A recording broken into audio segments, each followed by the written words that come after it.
The origin of Scar in The Lion King used to be considered an obvious story, but it's starting to look like there's a lot more to his self-appointed name than fans originally thought. As you know, Scar wasn't always the cunning villain's name, and over the years, fans have come to learn Scar's original name from a few different sources that are all considered to be different levels of canon. Here's the bottom line though, no matter which story or theory you subscribe to, there always seems to be a deeper meaning to Scar's name change. Let's start with what's arguably the most canon version of Scar's origin story, which actually came from the Lion Guard and revealed that Scar's original name was Ascari. Now for the sake of this video, we're going to change that just a little bit. You see, in almost every fan theory and older story based on the Lion King universe, Scar's original name was Taka. So to keep things consistent, we're going to refer to the lion as either Taka or Scar throughout the rest of this video. Now, back to the Lion Guard. Scar appeared in the show a few times and in a few different ways. For a good chunk of time, he appeared as a sort of spirit in volcanic smoke, while other times we got to see a younger version of the lion through flashbacks. In one instance, fans were even able to learn how he got his infamous scar. You see, according to the Lion Guard, when Scar was younger, he was the leader of the guard and thus possessed the roar of the elders in order to successfully protect the Pride Lands. This meant that he spent much time patrolling the area around Pride Rock to keep everyone safe. Well, according to the show, one day while Scar was out on solo patrol, he wandered into the Outlands. It was there that he supposedly encountered a strange but clearly suspicious-looking lion. The lion claimed to be able to offer Scar wisdom and power and even tried to persuade him to take over the Pride Lands.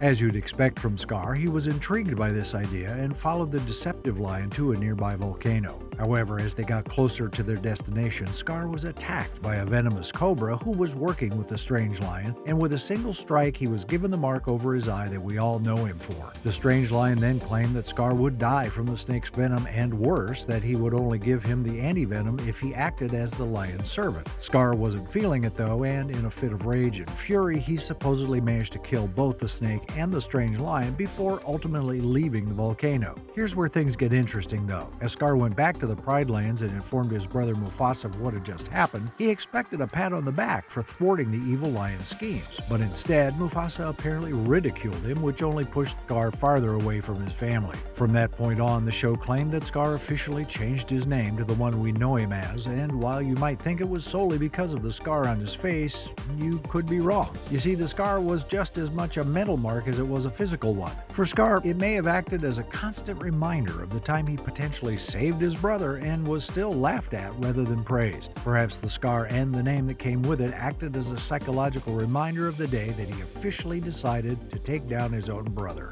Again, this is most likely the canon storyline for Scar, but some fans still adhere to the idea that the only canon material for The Lion King is the first two movies, which leaves Scar's origin open to speculation. So how could we learn more about Scar's past than we already know? Well, we could take a look at one of the Lion King novels that actually sheds more light on Scar's wound and the reason why he adopted his new surname. According to the book The Lion King: A Tale of Two Brothers, Scar's original name was Taka. He and Mufasa were the sons of King Ahadi, and because Mufasa was the heir to the throne, he was clearly given more attention than his younger brother Taka. It actually got to the point where Taka literally accused Ahadi of playing favorites with his sons. At one point in the book, though, Taka is talking to the hyenas, trying to warn them that his father was coming to kick them out of the Pride Lands. It was then that they gave the lion the idea to embarrass Mufasa so that Ahadi would stop treating him so well. Taka was intrigued by this idea and then came up with the perfect plan to make it happen. According to the book, Taka convinced Mufasa to approach a Cape buffalo named Boma and ask him to share the watering hole with everyone. As Mufasa approached the buffalo, though, Taka antagonized Boma and let out a loud roar.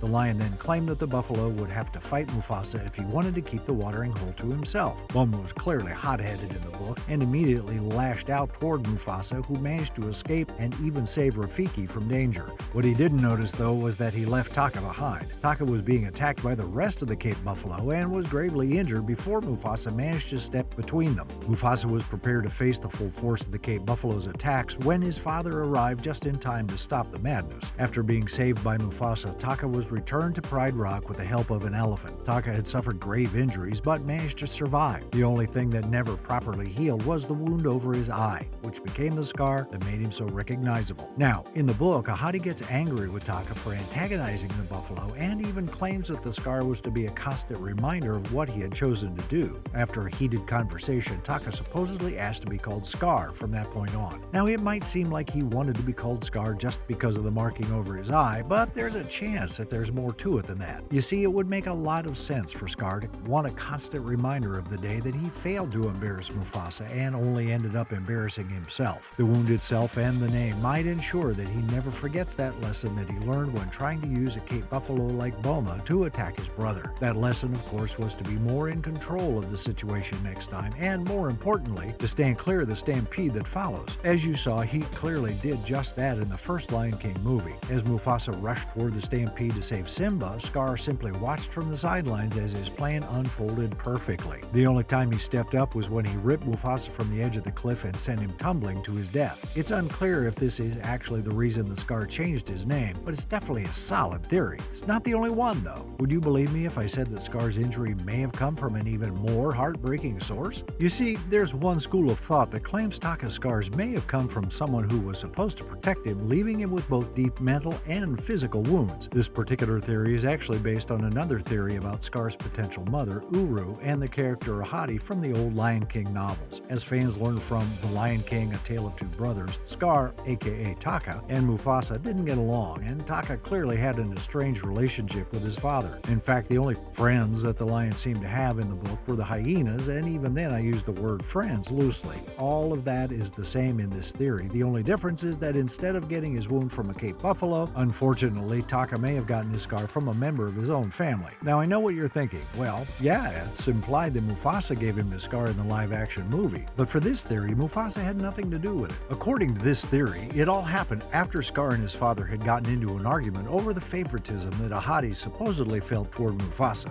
The theory suggests that Scar disappeared for a while after the argument and wasn't seen for a few weeks. When he was seen again, though, it wasn't under the most positive of circumstances, and he wasn't alone. The theory continues by claiming that after disappearing for those few weeks, Scar showed up at the den in Pride Rock where his family lived with a group of hyenas. His plan was to talk with Ahadi, but when Ahadi saw him, he wasn't in the mood for words. According to the theory, Ahadi approached Scar with a disappointed look on his face and demanded answers as to why he would bring the hyenas there. Taka hesitated to answer as Ahadi towered over him, and before he could get any words out, it suggested that anger overtook Ahadi and he lashed out toward his son. With a single stroke of his paw to Taka's face, he nearly took out his eye. All of the hyenas supposedly scattered in fear, but Ahadi wasn't finished yet. The theory claims that Ahadi continued to attack Taka, but lucky for the young lion, his mother entered the den and saw what was happening. Uru supposedly sprang into action and got between Taka and his father, but before anyone could be calmed down, Taka ran away. As you might expect from this theory, it's believed that this was the last time that Taka ever saw Ahadi and the last time he ever referred to himself as Taka. From that point on, he would be known as Scar, which he likely felt was a more powerful and intimidating sounding name and one with great meaning. It would act as a constant reminder of what his father had done to him and how he couldn't rest until he managed to usurp the throne from either Ahadi or Mufasa. Obviously, this would provide a much deeper meaning to the name Scar, other than it simply being a nickname based on an obvious physical feature. What do you think, though?